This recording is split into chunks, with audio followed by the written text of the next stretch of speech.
차량이 갑자기 속도를 내며 돌진하는 사고.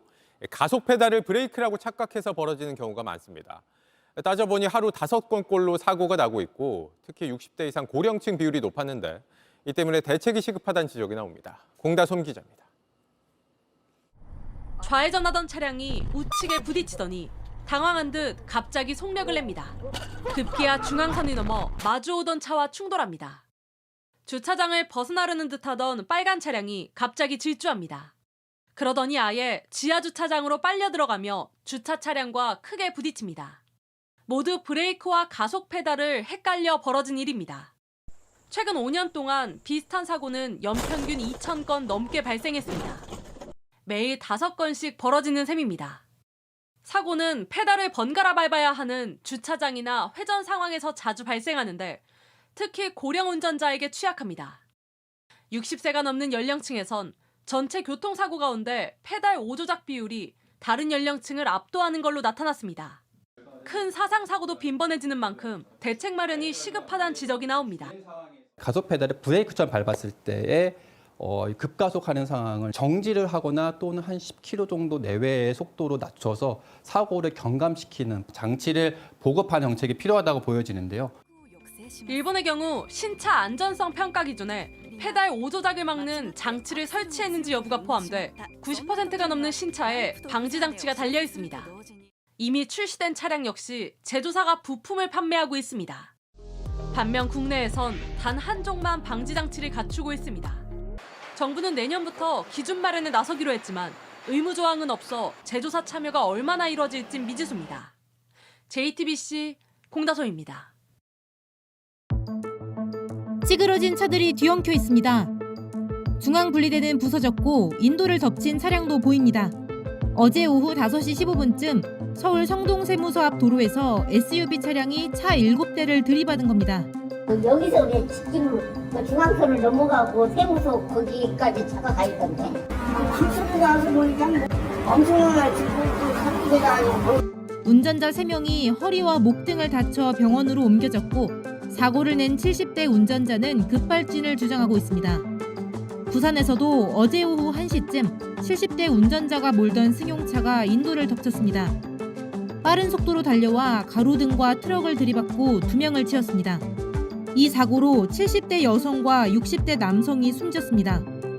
음주 감지하고 마약 시약 다 검사 다 했습니다. 일단 급발진 주장하는데 사고 순간 후미등이 켜진 상태였지만 경찰은 그것만으로 급발진을 단정할 수 없다며 국과수에 차량 분석을 맡겼습니다. 지난 7월 서울시청역에서 9명을 치어 숨지게 한 68세 남성도 급발진을 주장했습니다.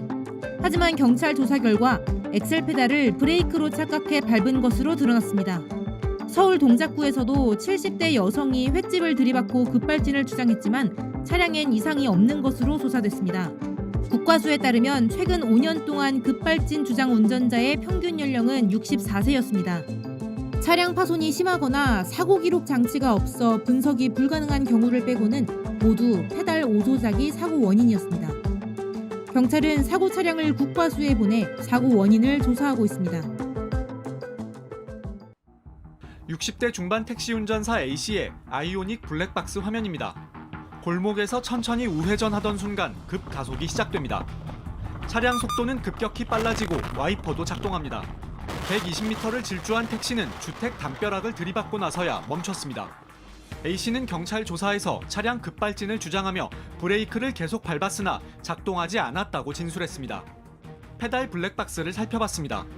A씨가 엑셀을 살짝 누릅니다. 순간 가속도가 붙습니다. 발을 뗐다가 다시 힘껏 페달을 밟는데 이번에도 엑셀입니다.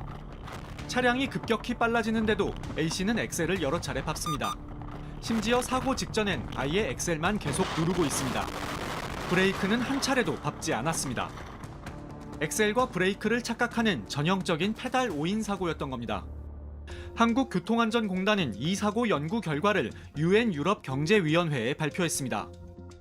위원회는 전 세계적으로 일어나는 페달 5인 사고를 막기 위해 국제 기준을 만들고 있습니다.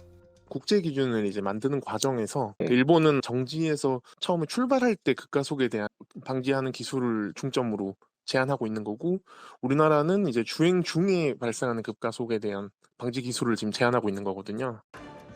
인간의 실수를 차량 긴급 제동 시스템 등을 통해 막으려는 겁니다. JTBC 이윤석입니다. 점심시간 대낮에 도로에 널브러진 차들. 지난 2019년 4월 있었던 이케부쿠로 폭주 사고 현장입니다.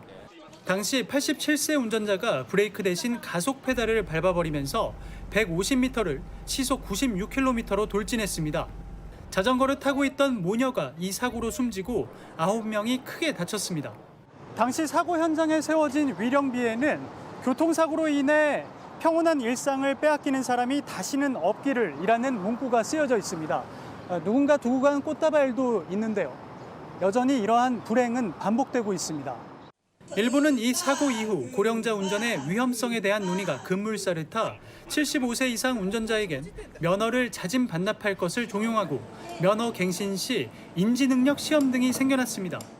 私73だけどもう免許返しました。 아,そうなんですか? もう70過ぎたからね。 하이. 運転しない方がいいですよ。他人に迷惑かけるからね。 하지만 교통이 상대적으로 불편한 지방 등 차를 고집하는 경우도 있다 보니 큰 효과는 보지 못하는 상황. 지난달 30일 이바라키현의 한 주차장에서도 후진하던 차 운전자가 엑셀을 밟아 서 있던 2명을 쳐 1명이 숨졌습니다.